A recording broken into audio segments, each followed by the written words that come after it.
आपकी अदालतमध्ये महाराष्ट्राचे मुख्यमंत्री देवेंद्र फडणवीस यांच्यावर आरोप आहे की यांनी महाराष्ट्राची निवडणूक हायजॅक केली. आता हा आरोप माझा नाहीये, राहुल गांधींचा आहे. आणि राहुल गांधी असं म्हणतायत की 2024 मध्ये महाराष्ट्रामध्ये निवडणूक झालीच नाही. ते म्हणतायत की तुम्ही संपूर्ण निवडणूक हायजॅक केली, वोट चोरी करून तुम्ही मुख्यमंत्री बनलात. हे बघा, मी राहुलजींना यावर उत्तर दिलंय. ताउम्र गालिब मैं यही भूल करता रहा, धूल चेहरे पर थी और आईना साफ करता रहा.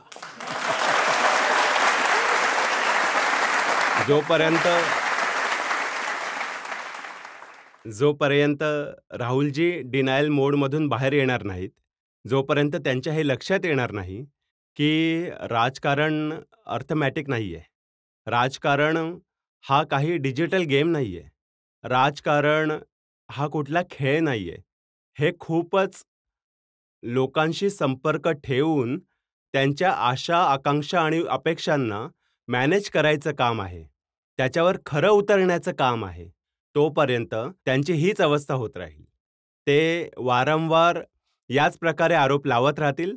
परंतु मला एक खूप गहन गोष्ट बोलायची आहे. मी यासाठी राहुलजींना दोषी नाही मानत. हे बघा, ज्या प्रकारच्या अल्ट्रा लेफ्टिस्ट लोकांनी ते घेरलेले आहेत, हे सगळे अल्ट्रा लेफ्टिस्ट लोक, यांची आयडियोलॉजी काय आहे? त्यांची आयडियोलॉजी अराजकतेची आयडियोलॉजी आहे, एनार्कीची आयडियोलॉजी आहे. हे सगळे लोक हातामध्ये तर संविधान घेतात, परंतु वारंवार भारताच्या संविधानाने तयार केलेली जी संस्था आहे, त्या संस्थांना कुठल्या प्रकारे अपमानित करावं, त्या संस्थांवरून लोकांचा विश्वास कसा निघेल, भारताच्या लोकशाहीवरून लोकांचा विश्वास कसा कमी होईल, हा वारंवार प्रयत्न करतात. आणि अशा लोकांचे माउथपीस जर आज कोणी असतील तर ते राहुल गांधी आहेत. त्यामुळे ते अशा प्रकारच्या गोष्टी बोलतात. बघा, त्यांनी जे आकडे दिले ते म्हणाले की लोकसभेपासून विधानसभेच्या निवडणुकीमध्ये 1 करोड नवीन वोटर आले. तर मी राहुलजींना आकड्यांबरोबर हे सांगितलं. 2004 मध्ये ज्यावेळी केंद्रामध्ये त्यांचं सरकार होतं, आपल्या इथे निवडणूक झाली, लोकसभेपासून विधानसभेमध्ये 5% राईज होता. 2009 मध्ये केंद्रामध्ये सुद्धा त्यांचं सरकार, राज्यामध्ये सुद्धा त्यांचं सरकार होतं. त्यावेळी सुद्धा जो राईज आहे तो जवळजवळ 5.5% आहे. जर त्याच्याशी कंपेअर केलं तर आता राईज 4% आहे. 14 मध्ये सुद्धा 4% राईज होते. तुम्ही मागील 5 निवडणुका बघा, जेव्हा देशामध्ये त्यांचं सरकार आणि प्रदेशात सुद्धा सरकार होतं, तेव्हा सुद्धा इतकाच राईज होता. आज सुद्धा तितकाच राईज आहे. कुठलाच अनप्रेसिडेंट राईज नाहीये, कुठलाच एक्स्ट्रा राईज नाहीये. इतका फरक पडतोच. आणि तो का पडतो हे मला तुम्हाला सांगायचं आहे की बऱ्याचदा आपल्या इथे तुम्ही बघाल तर लोकसभेच्या निवडणुकीनंतर रोल्स रिव्हिजन होतं. लोकसभेच्या निवडणुकीच्या आधी कोणी जास्त लक्ष देत नाही, परंतु लोकसभेमध्ये लक्षात येतं की कुणाचं नाव आहे, नाही आहे, सगळ्या पार्टी कामाला लागतात. लोकसभेनंतर या सगळ्या पार्टी जेव्हा निवडणुकीसाठी आणखी लोकांना एनरोल करतात, तर एक आकडा त्याने वाढतो आणि दुसरा यामुळे वाढतो की लोकसभेचं तुम्ही टायमिंग बघाल आणि आपल्या विधानसभेचं जर टायमिंग बघाल तर संपूर्ण 1.5 वर्षातील लोक 18 वर्षांचे जे आहेत किंवा 19 वर्षांचे आहेत ते एलिजिबल होतात. तर त्यामुळे जवळजवळ तुम्ही बघाल तर या 1 करोड लोकांमध्ये 35 लाख लोक तेच आहेत. तर त्यामुळे एक सुद्धा ॲबनॉर्मल गोष्ट नाहीये. जर माझ्या कॉन्स्टिट्युएन्सीमध्ये त्यांनी ट्विट केलं की माझ्या कॉन्स्टिट्युएन्सीमध्ये 30,000 वोटर्स वाढले, त्यामुळे मी निवडून आलो असं त्यांनी लिहिलं. आम्ही दाखवलं की त्यांचे म्हणजे त्यांची उद्धव ठाकरेंची शिवसेना, शरद पवारांची एनसीपी आणि काँग्रेस यांच्या अनेक कॉन्स्टिट्युएन्सीमध्ये मी दाखवल्या. यामधल्या अशा सुद्धा कॉन्स्टिट्युएन्सी दाखवल्या की ज्यामध्ये 50,000 वोट्स एका कॉन्स्टिट्युएन्सीमध्ये वाढले आणि तिथे त्यांचा माणूस निवडून आला.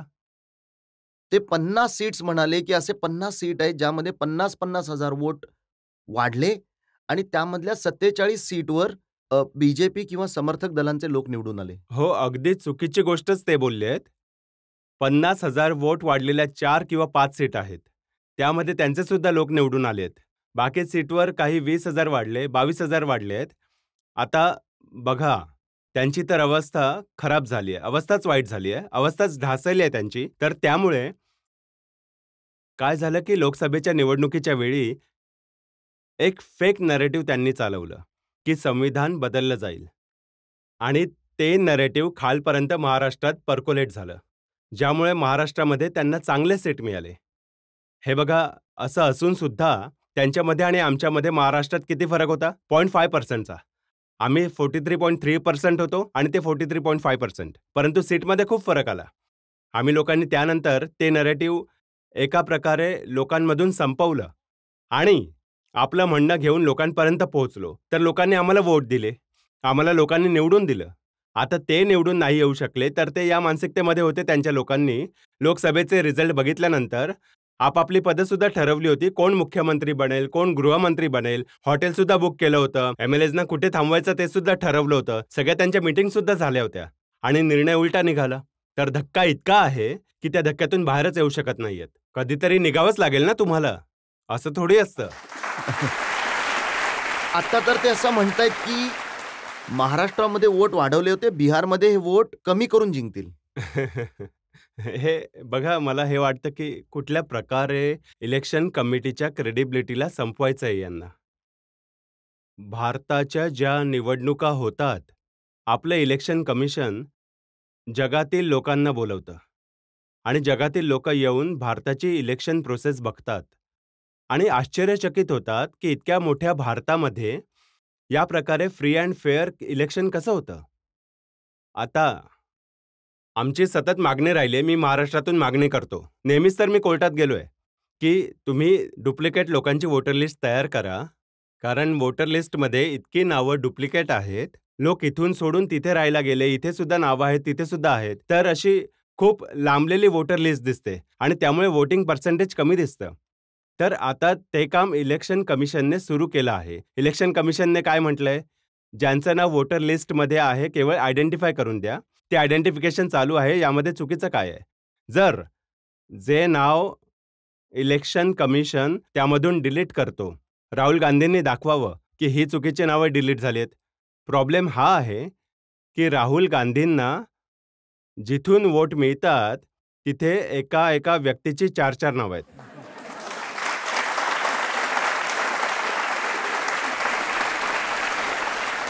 त्यांना अडचण ही आहे, राहुल गांधींना अडचण ही आहे, आता नावं कापली जातील तर एकच वोट करू शकेल, ही अडचण आहे.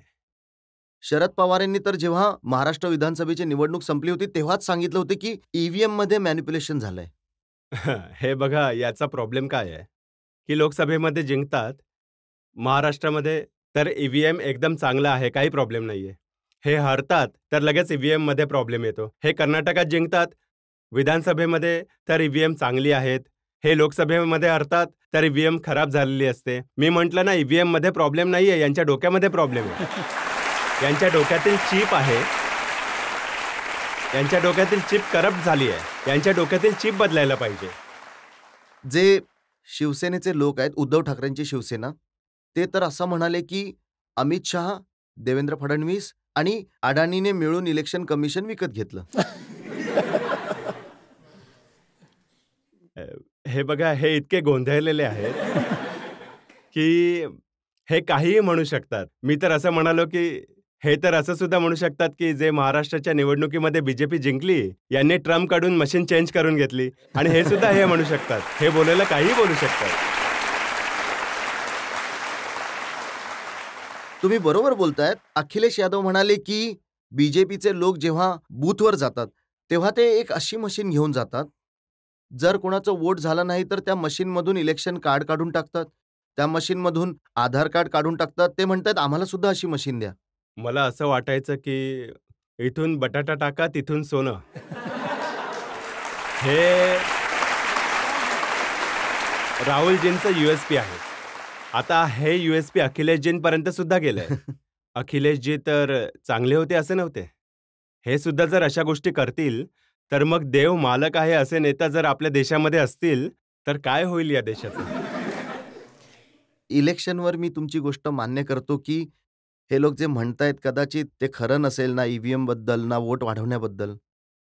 परंतु हे तर खरं आहे की जेव्हा तुमचं सरकार बनू शकत नव्हतं तेव्हा तुम्ही 80 तासांसाठी मुख्यमंत्री बनला होतात आणि तुम्ही काका शरद पवारांकडून पुतणे अजित पवारांना चोरलं होतं. हे बघा, ते जे 80 तासांचं सरकार होतं, ते काका शरद पवारजींशी बोलणी करून आम्ही लोकांनी ठरवलं होतं. कारण ज्यावेळी आमच्या हे लक्षात आलं, की आमच्याबरोबर निवडून आलेल्या उद्धव ठाकरेजींनी आमच्या पाठीत सुरा खुपसलाय आणि ते आमच्याबरोबर येणार नाहीयेत, त्यावेळी काकाश्रींनी आमच्याकडे दूत पाठवले. ते दूत असं म्हणाले, की आम्ही तुमच्याबरोबर यायला तयार आहोत. तर आम्हा लोकांना हे वाटलं, की आता ही वेळ आहे, की जर आपल्याबरोबर वाईट राजकारण होत आहे, तर आपल्याला संपवलं जात आहे, तर जिवंत राहण्याची गरज आहे. त्यामुळे आम्ही काकाश्रींशी बोलणी केली. काकाश्रींनी सगळ्या गोष्टी ठरवल्या. काकाश्रींच्या सांगण्यावरूनच आम्ही लोकांनी सगळे निर्णय घेतले. माहीत नाही काकाश्री का पलटले? काकाश्री पलटले, परंतु पुतणे पलटले नाहीत. तर पुतणे म्हणाले, की काकाश्री पलटले, परंतु मी तुमच्याबरोबरच आहे. तर पुतणे आमच्याबरोबर आले, तर आम्ही लोकांनी शपथ घेतली. खरं तर 80 तासांमध्ये आमची शपथ संपली सुद्धा आणि आम्ही राजीनामा सुद्धा दिला. नंतर तर शरद पवार म्हणत होते की त्यांनी यासाठी सरकार बनवली जेणेकरून राष्ट्रपती शासन हटवता येऊ शकेल आणि मग काँग्रेस आणि एनसीपी आणि शिवसेनेची मिळून सरकार बनवता येईल. राष्ट्रपती शासन का लागले? लावण्याची आवश्यकताच नाही. शरद पवारजींनी ही अट ठेवली आमच्यासमोर, की जर आपल्याला अशा प्रकारचे मिळून सरकार तयार करायचे असेल, तर माझं एकदम यू-टर्न घेणं अवघड आहे. तुम्ही राष्ट्रपती शासन लावा.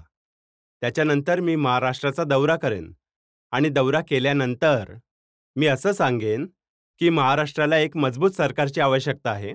महाराष्ट्राच्या लोकांना परत निवडणूक नको आहे. महाराष्ट्राच्या लोकांची ही इच्छा आहे, की बीजेपी आणि एनसीपी मिळून सरकार तयार करावं आणि मग त्यानंतर आपण सरकार तयार करूया. त्यामुळे आम्ही लोकांनी मी राजीनामा दिला, म्हणजे राष्ट्रपती शासन लागलं जाईल आणि सगळं राष्ट्रपती शासन असं नाही लागू येत. राज्यपालजींनी सगळ्यांना पत्र लिहिलं, की तुम्ही बनवू इच्छिता, तुम्ही बनवू इच्छिता, तुम्ही बनवू इच्छिता. सगळे म्हणाले नाही. असंच पत्र हे शरद पवारजींच्या पार्टीला सुद्धा लिहिलं आणि शरद पवारजींच्या पार्टीचं उत्तर माझ्या कम्प्युटरवर टाईप झालं, की आम्हाला बनवायचं नाही आणि तुम्ही राष्ट्रपती शासन लागू करा. कारण त्यांच्याबरोबर मिळून आम्ही हे केलं होतं. त्यामुळे राष्ट्रपती शासन जे लागू झालं, त्यांच्या सांगण्यावरूनच लागलं होतं आणि त्याच्यानंतर ते माहीत नाही का बदलले. ते बदलल्यामुळे आम्हा लोकांचं सरकार गेलं. हे बघा, तुम्ही इतके अनुभवी नेता आहात, शरद पवारांवर विश्वास ठेवला. ते तर स्वतःवर विश्वास नाही ठेवत. नाही, बघा, कसं आहे की कधी-कधी असं होतं ना, की माणूस बदलतो सुद्धा. तर आम्हाला वाटलं की चला आता यांच्याशी बोलणं होत आहे, चांगलं बोलणं होतंय, तर हे पुढे घेऊन जावं. हो, ही गोष्ट खरी आहे की त्यांनी जे एक पॉलिटिक्समध्ये कित्येकदा त्यांच्या पर्सनॅलिटी बरोबर जोडलं गेलं आहे, की लोक म्हणतात की शरद पवारजींना जर मुंबईला यायचं असेल, तर कोलकाताचं बोर्डिंग कार्ड दाखवतात. तर त्याच प्रकारे झालं हे. आता असं सुद्धा म्हटलं जातंय की तुम्ही इतक्या घाईमध्ये होता परत मुख्यमंत्री बनण्याच्या की तुम्ही त्यांच्यावर विश्वास ठेवला आणि त्याच्यानंतर तुम्ही अजित पवारांना आपल्याबरोबर घेतलं. ते अजित पवार ज्यांच्याबद्दल मोदीजींनी पब्लिक मीटिंगमध्ये म्हटलं होतं की 70 लाख करोड रुपयांचे घोटाळे यांनी केलेत. हे बघा, पहिली गोष्ट तर ही आहे, की एन-सी-पी बरोबर आम्हाला कधीच तडजोड करायची नव्हती. नव्हती करायची. मी स्पष्ट सांगतो, आम्हाला नव्हती करायची. आणि आमची आयडियोलॉजीसुद्धा वेगळी होती. परंतु राजकारणामध्ये एक वेळ अशी येते, ज्यावेळी तुम्हाला रिलेव्हंट राहावं लागतं. आणि जेव्हा आम्ही पूर्णपणे जिद्द दाखवून शिवसेनेला बरोबर घेऊन, उद्धवजींना बरोबर घेऊन त्यांची सुद्धा पार्टी निवडून आणली, आमची सुद्धा पार्टी निवडून आणली आणि खुर्चीसाठी उद्धवजींनी आमच्याबरोबर ज्यावेळी विश्वासघात केला, त्यावेळी आम्ही हे ठरवलं, की बघा जर या प्रकारची अलायन्स हे करून आम्हाला रिलेव्हंट बनवत असतील, तर आम्हाला रिलेव्हंट राहणं गरजेचं आहे. आणि रिलेव्हंट राहण्यासाठी राजकारणामध्ये कधी-कधी कॉम्प्रोमाइजेस करावे लागतात. आणि त्यामुळे आम्ही कॉम्प्रोमाइज, मी मानतो हे कॉम्प्रोमाइज आहे, की आम्ही केलं हे कॉम्प्रोमाइज. परंतु मी एक गोष्ट सांगतो, की आम्ही कॉम्प्रोमाइज करून सरकार बनवलं, परंतु आपली आयडिओलॉजी नाही सोडली. आम्ही आपल्या आयडिओलॉजीवर अडून राहिलो. त्याच आयडिओलॉजीवर सरकार चालवतोय, यापुढे सुद्धा चालवू. ती वेळेची गरज होती, की कारण हे सुद्धा एक प्रकारचं युद्ध आहे. युद्धामध्ये तुम्ही जर रिलेव्हंट राहिला नाही तर संपून जाल. आणि कोणी तुम्हाला संपवत आहे आणि तुम्ही शांतपणे बघत आहात असं युद्ध नसतं. त्यामुळे आम्ही निर्णय घेतला. हो, मी ही भूमिका कित्येकदा घेतली होती. आम्ही आयुष्यात एनसीपी बरोबर जाणार नाही, परंतु भूमिका बदलावी लागली आणि मी बदलली भूमिका. मी तुमचं या गोष्टीसाठी कौतुक करेन की तुम्ही मान्य करत आहात. कोणी राजकारणामध्ये मान्य करत नाही की मी तडजोड केली होती. सगळे याची गोलगोल उत्तरं देतात. तुम्ही स्पष्टपणे गोष्ट सांगितली. परंतु तुम्ही हे सुद्धा बघाल ना की ज्यांच्या विरुद्ध ईडी इन्क्वायरी करत होती, ज्यांच्या विरुद्ध सीबीआय इन्क्वायरी करत होती, ज्यांच्या विरुद्ध इन्कम टॅक्सची इन्क्वायरी होत होती, तर या सगळ्या एजन्सीज चुकीच्या सिद्ध झाल्या. हे बघा, पहिली गोष्ट तर तुम्ही बघा, जे आमच्याबरोबर आले आहेत आणि त्यांच्या विरुद्ध कुठली तरी इन्क्वायरी होत आहे, अशी एक सुद्धा इन्क्वायरी थांबली नाही. तुम्ही पाहिलं असेल, कित्येक लोकांची प्रॉपर्टी आमच्याबरोबर आल्यानंतर सुद्धा अटॅच झाली. तर असं तर नाही झालं की बीजेपी बरोबर आले आणि इन्क्वायरी थांबली. हे बघा, मी एक गोष्ट तुम्हाला सांगतो की मोदीजींच्या सरकारमध्ये भाऊ आहे की शत्रू आहे हे पाहिलं जात नाही. एकदा तिकडे जे ठरवलं ते होतंच. त्यामुळे हे लोक जे आमच्याबरोबर आले ते आमचं पॉलिटिकल कॉम्प्रोमाइज होतं. परंतु यामधील ज्यांच्यावर एन्क्वायरी चालू होत्या, आज सुद्धा चालू आहेत. काहींच्या प्रॉपर्टीज आज सुद्धा जप्त झाल्या आहेत, आमच्याबरोबर आल्यानंतर जप्त झाल्या आहेत आणि ज्युडिशियल प्रोसेस चालू आहे. हे बघा, तुम्ही इतक्या स्पष्टपणे खऱ्या गोष्टी सांगत आहात, तर हे सुद्धा सांगून टाका की अजित पवारांबरोबर ही डील तर झाली असेल ना की तुमच्या केसेस दाबल्या जातील. असंच कोणी काय मी तुम्हाला, कारण तुम्ही माझ्या इतकंच मोदीजींना ओळखता. मोदीजी डील करण्यातले नाही आहेत आणि मोदीजींच्या कुठल्याच पार्टीचा व्यक्ती डील करू शकत नाही. अजित पवारजी आमच्याबरोबर आले कुठल्याही अटीशिवाय, आणि जी ज्युडिशियल प्रोसेस आहे त्यामध्ये कुठलीच दखलंदाजी होणार नाही. जी ज्युडिशियल प्रोसेस चालू आहे ती चालू राहील.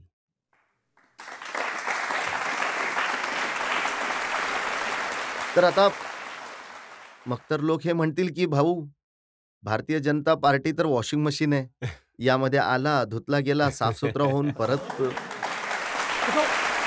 याला उलट सुद्धा म्हटलं जाऊ शकतं.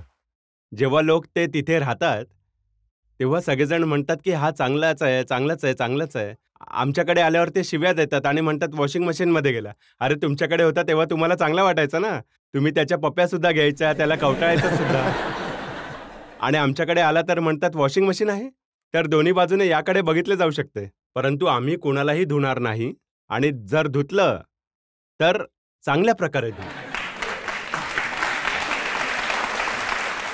आता खरं खरं हे सुद्धा सांगून टाका की हे काका पुतण्या शरद पवार, अजित पवार एकत्र येणार आहेत का? हे बघा, हे तर काका आणि पुतण्यातलं सांगू शकतात. बेगानी शादी में अब्दुल्ला दिवाना का बनू मी, ते तर तेच सांगतील ना.